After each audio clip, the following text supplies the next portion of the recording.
Hey everyone, I'm Amy Connell. Thanks for tuning in to Lessons to My Teenage Self, a Christ-centered, diet culture-free show about all things health for teen girls.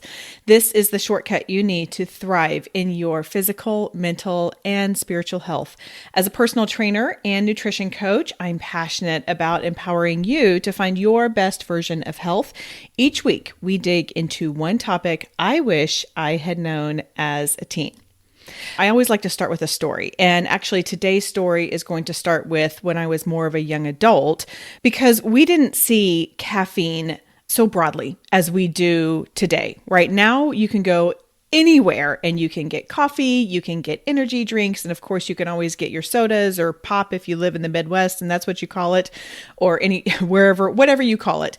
But when I was first out of college, I actually got married 2 months after I graduated from college. And so my husband and I were newlyweds and I was figuring out like all the things. And we would have dinner together every night. Well, I discovered that I loved Crystal Light Peach Iced Tea. And it's something that I had with dinner every night.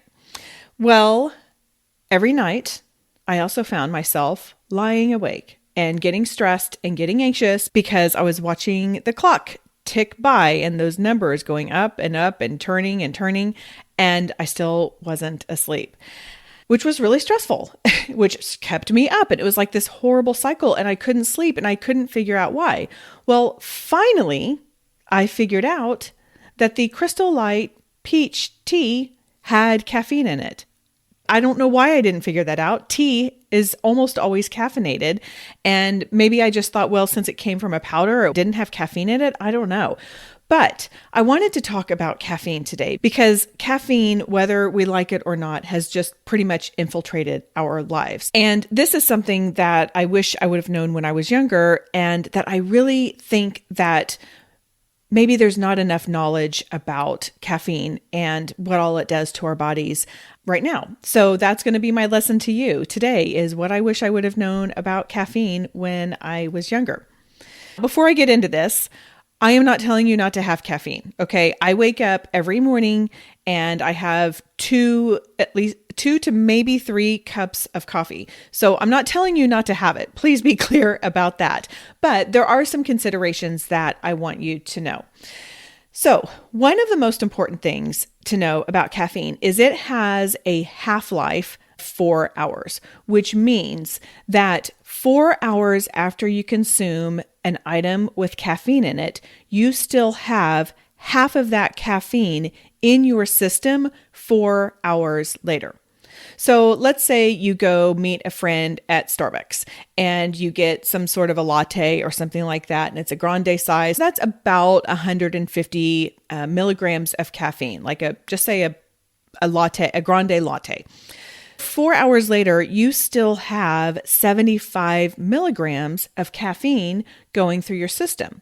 So if you're meeting a friend at Starbucks or your preferred coffee place at 7 p.m. and you like to go to bed at 10, you still have 75 milligrams or more in your system at 10 o'clock when you like to go to bed. And really it's still there until 11 o'clock.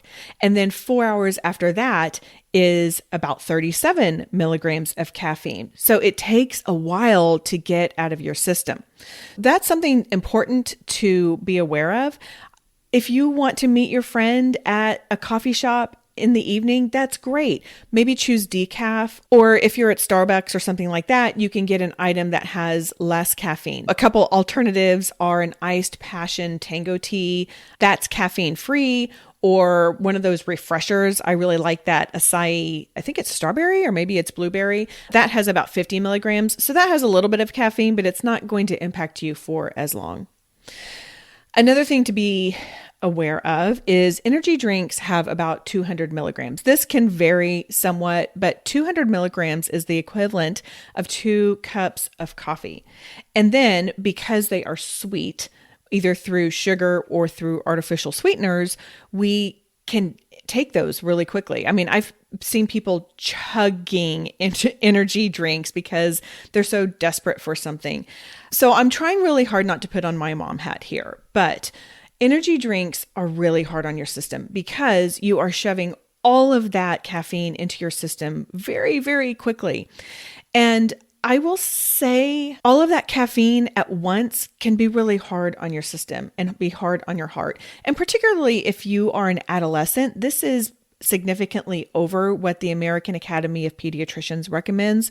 So if you're going to do the energy drinks, I mean, I really want to tell you not to do it. But if you're going to do it, then drink them slowly. Which I know you're like, well, what's the point in doing that? Well, the point is, the point is to keep your heart healthy. And that's, so I would really like for you to just take it down a little bit. There are other sources of caffeine that you may not be aware of. Caffeine can be really sneaky. So it can be in chocolate, and particularly dark chocolate. I remember having a ton, I don't remember what it was, but it was like a ton of dark chocolate one night with my girlfriends, and I was awake for so long. And I think it was probably a lot of different things, but I know that the caffeine in the dark chocolate certainly did not help. Caffeine is also in matcha. It's in kombucha. I mean, these are not super high amounts, but if you find that you are sensitive to caffeine, then this is something to be aware of. It's also in pre-workout supplements, and then some pain relievers like Excedrin has a lot of caffeine in it as well. So be aware that even though it may not be your typical caffeine product, you may not think of it as something that has caffeine, it definitely may have it. Often you can just turn the label around and look, or you can do a little bit of digging online if you want to know more. Another thing to be aware of about caffeine is your body does develop a tolerance to it over time. You may need to have more in order for it to be as effective. I did not start drinking coffee until I was 38 years old. And I always said, I can say this because my mom doesn't listen. I always said that's because my mom would make a pot of coffee and then forget to turn the coffee pot off. So I would come home from school every day and be greeted by the smell of burnt coffee, which I really did not like. So I didn't start drinking coffee until I was 38. And if you're thinking, how did she go through life and go through college and go through babies and all of that kind of stuff without caffeine? I'm kind of wondering the same thing, but I did, and I totally made it. So it's definitely possible. When I first started taking it, oh my gosh, I was on fire, and I was teaching spinning classes or indoor cycling classes first thing in the morning, and man, it got me going. Now, 10-ish years later, I just kind of feel normal. So I definitely have developed a tolerance to it. I do enjoy coffee in the mornings. I typically have about 2 cups, and then I'm done for the day, and I try to stay away from caffeine for the rest of the day. But your body definitely does develop a tolerance to it over time. So that might be something to consider. Do you want to start building your tolerance at the stage that you are at now? Or do you want to maybe wait until it might be more meaningful to you? That's for you to decide. Like I said, pediatricians generally advise limiting caffeine to 100 milligrams a day. So that's like 1 cup of coffee, or that is 2 sodas. So it is some, like that's okay, but you just don't want to have too much. And again, I would stack it kind of earlier in the day rather than later in the day. So just choose wisely what you have when you have it, knowing how long it stays in your system. The other important thing to be aware of is if you suffer from anxiety, caffeine has been shown to intensify anxiety. So if you are already suffering or dealing with anxiety, and you are not alone, if you are, reducing or maybe even eliminating caffeine, just even as an experiment.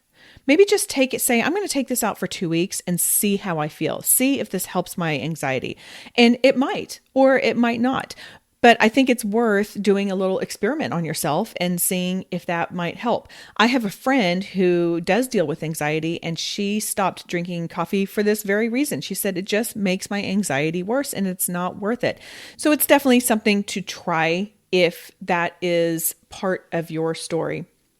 The other thing that I do want to recognize is if you are on medications like ADD or ADHD and those keep you awake, talk to your medical provider and say, look, I feel like these are keeping me awake, because you don't want to start this endless cycle of like staying awake and not being able to sleep. And then you feel like you need to get up in the morning and have a bunch of caffeine. So talk to your doctor if you feel like you are on some doctor prescribed for you medications. Don't be taking other people's ADD medications.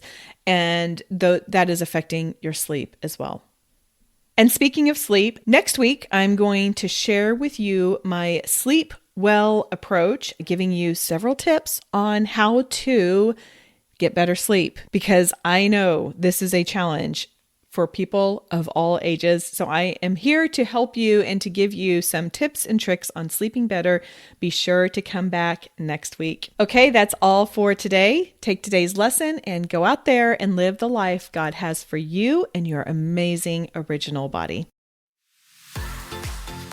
Thanks for tuning in today. Do you have a question you would like answered here on the Lessons to My Teenage Self podcast? If so, go to the show notes where you will see an anonymous form you can fill out, and that question may be answered here on the show. Also, if this show is valuable to you, could you do one of two things that are enormously valuable to me? Number one, share it with a friend. Just take a screenshot, send it to her, or you can go to the show and send it straight from there. Also, if you can provide a rating and review, particularly if you listen to your podcast in Apple Podcasts. Thanks again, and see you next time.